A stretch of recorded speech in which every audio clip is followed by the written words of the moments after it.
Well, there are a lot of moving parts to this plan. It would appear that it would be hosted by the United States. It would appear that one of the main driving forces behind getting this conference going is Egypt. Egypt is a major stakeholder, being a neighbor both of Israel and of the Gaza Strip, being a mediator in the ceasefire efforts that we've seen in the Gaza Strip over the last 2 and some years.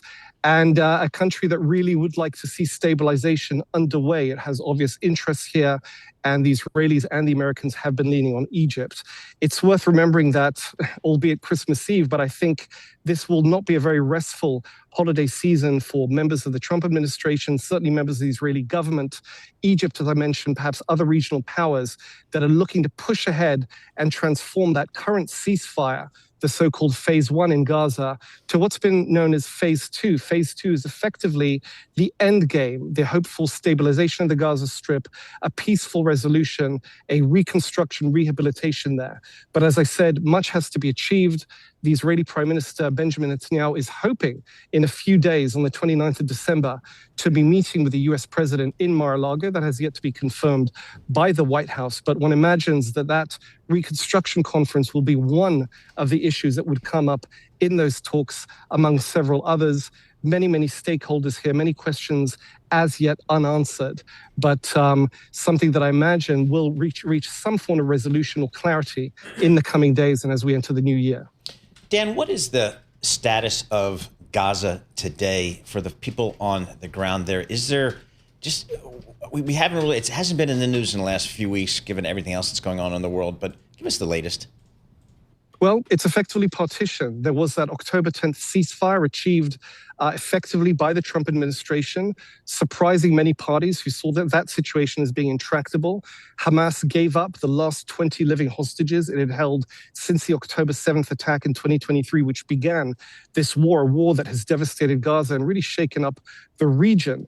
Now, one hostage, or the body, I should say, of one hostage remains as yet unretrieved from the Gaza Strip. That would be really the end of phase 1, according to the letter of this Trump plan. There are other issues there. The Israelis, in accordance with the plan, hold on to something in the order of half of the Gaza Strip. They've been destroying Hamas tunnels, effectively laying the groundwork potentially for new Palestinian civilian habitation in the future, but it has left half of the Gaza Strip under the de facto control of Hamas. Hamas is the party that Israel went to war against, and it's the party that the Trump administration sees as being disarmed and effectively bounced out of power one way or another in phase 2. Hamas has really balked at those conditions, and there is some doubt as to whether it would disarm voluntarily. So those are questions that are going to have to be addressed by the powers dealing with this. The Americans so far, when you speak to them, are fairly optimistic about the prospects of a consensual, voluntary disarmament by Hamas. The Israelis sound less agreeable or less optimistic about that. Hamas has placed big conditions on that, and it has had, to a degree, the support of Qatar, Turkey, 2 other powers that are involved in these talks. So lots of moving parts, lots of questions unanswered.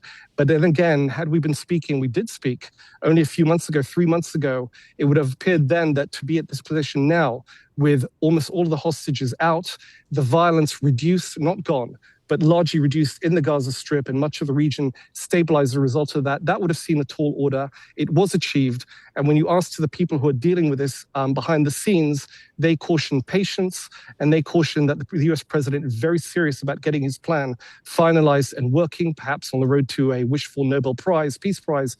So again, we will see in the coming days, especially if he does host the Israeli Prime Minister, how close that is to fruition. You know, Dan, you mentioned Benjamin Netanyahu a moment ago. Since we have you, I want to ask about Iran, because we know that Iran's been doing these military drills recently, and I guess Netanyahu is giving them a stern warning about that.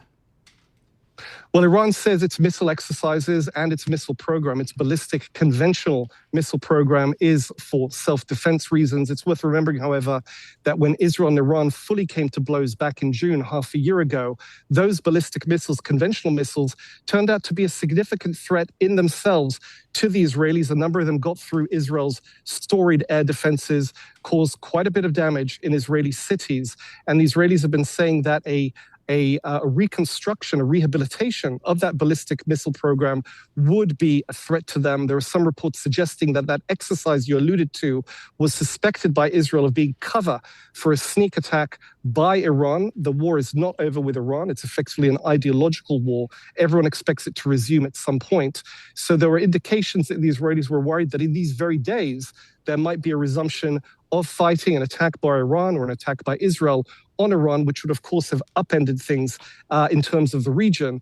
I imagine also there'd be questions about whether the Gaza Strip can be stabilized or southern Lebanon, another front in this multi-front war, as long as the overarching conflict between Israel and Iran continues.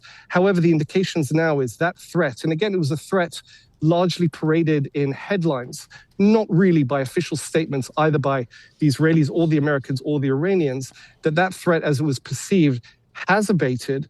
However, it's a reminder that there is much at play here. It's not just a matter about Gaza. It's not just a matter of the Palestinian civilians, or the future of Hamas there.